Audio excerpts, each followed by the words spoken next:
민주당 이재명 대표가 내일 다시 검찰에 출석하기로 한 것을 두고 민주당 내에서는 검찰권 남용이라는 성토가 이어졌습니다. 하지만 국민의힘은 구속영장 청구를 미루려는 단식 꼼수를 더는 그만 부리라며 이 대표를 압박했습니다. 손효정 기자입니다.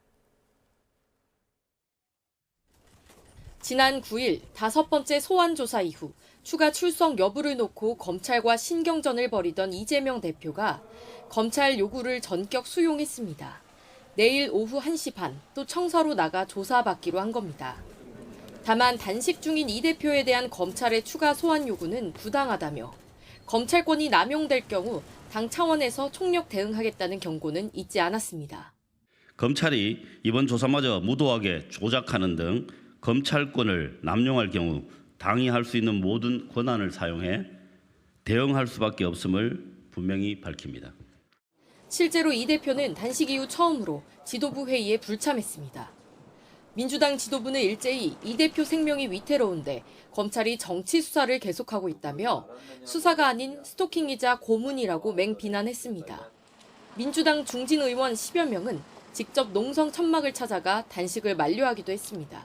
단기간에 끝날 문제들이 아니기 때문에 단식을 중단하고 건강을 회복하기를. 정권의 관심은 오로지 폭력적인 권력 행사 그 자체에 있는 것 같고. 국민의힘은 이재명 대표가 지난 조사 때 진술조서에 서명하지 않은 걸 문제 삼으며 날을 세웠습니다.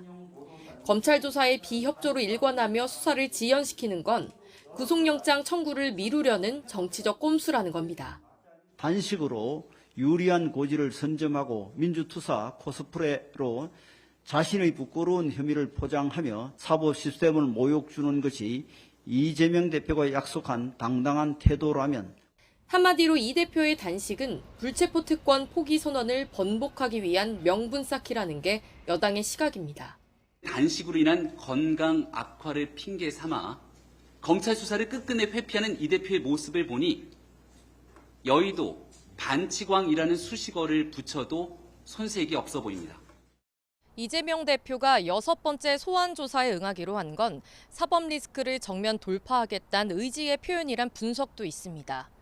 하지만 검찰 역시 결국 구속영장 카드를 내놓을 거란 전망이 우세해 앞으로 체포한 표결을 둘러싸고 정치권의 파장도 불가피해 보입니다. YTN 손효정입니다.